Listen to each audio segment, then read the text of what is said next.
Hey guys, another episode with AM Express Solutions. So today is day 4 of 2025. We didn't have a word of the day yesterday, the 3rd. I did leave you guys with a video that was more informational and informative financially. But I did want to get back on our schedule for words of the day, or word of the day, that is. So the word of the day that I have for you guys, before I go into the actual word, it's just been on my heart. I think this year I would really like to pour into anyone that is truly looking to have life-changing success this year. I just feel like there are so many people who want better for their lives and just aren't seeing that change take place, but have it innate to them to do better. And I just want to give you encouragement to let you know it is possible. So, again, reach out to AM Express Solutions. We can schedule a conversation, discuss your goals, your plans, if it's related to financial services, real estate, entrepreneurship. Let's talk. So the word of the day is ESCHEATMENT. I'll write it out for you guys.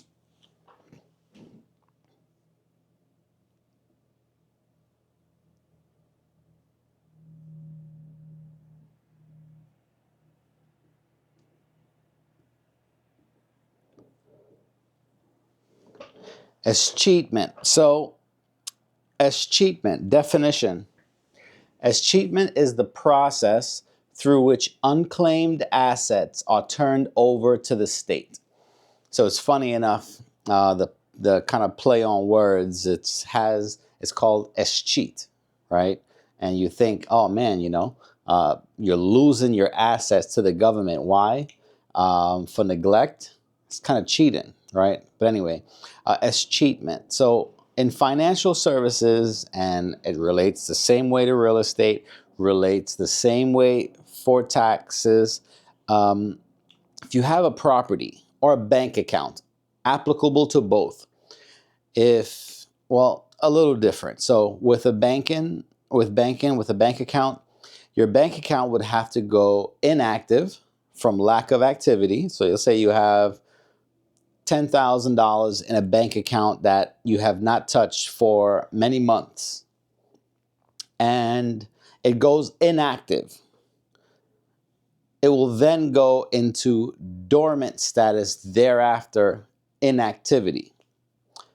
Once it's post dormancy for a period of time, it's then going to be sent over to the government's books, and it's called the ESCHEATMENT law, and it's a program, process, whatever you want to call it. It's a holding account of the governments for all funds that are unclaimed.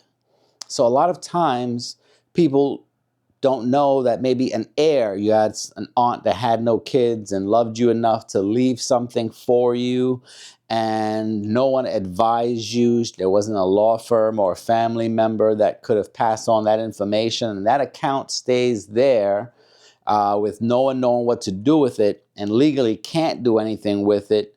And then it just goes into the escheatment process. $10,000 that should have been for you, gone. Real estate now, similar for taxes.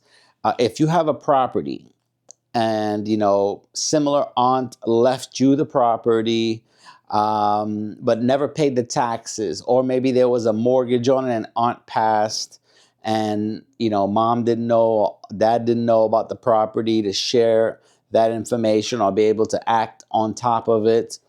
And so it goes to the auction for taxes or mortgage.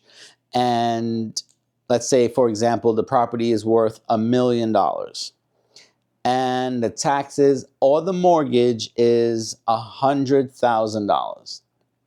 And you have the auction process where people go and they bid on the property, and they bid on the property for up to $400,000.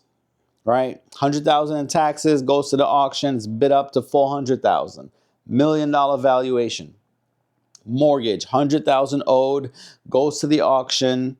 You have the strike price, which is the price that it goes to start at the auction, and it bids up from there, 400,000.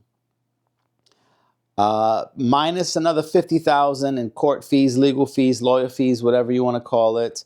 So you're looking at, on that 400,000 that it was sold at the auction for the highest bid, the 100,000 that has to go to the state or the bank respectively. And then you have the 50,000 for fees, expenses for the process.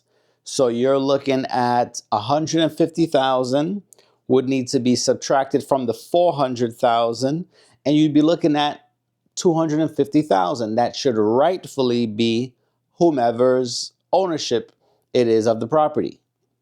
But if no one is there to claim the property, and I'm going to save the word for tomorrow as a follow-up for what that's called, the money. In any event, no one claims the money. It then goes to the escheatment process. And so with the escheatment process, there are many ways to avoid it, and we can discuss that. But also there are many ways that you can capitalize on that process taking place.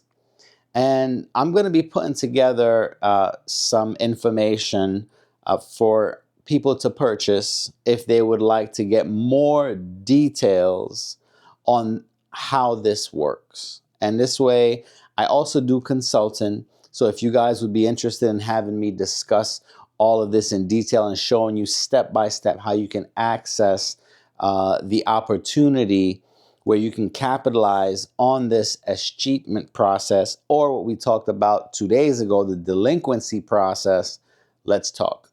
But with that, guys, I appreciate your time.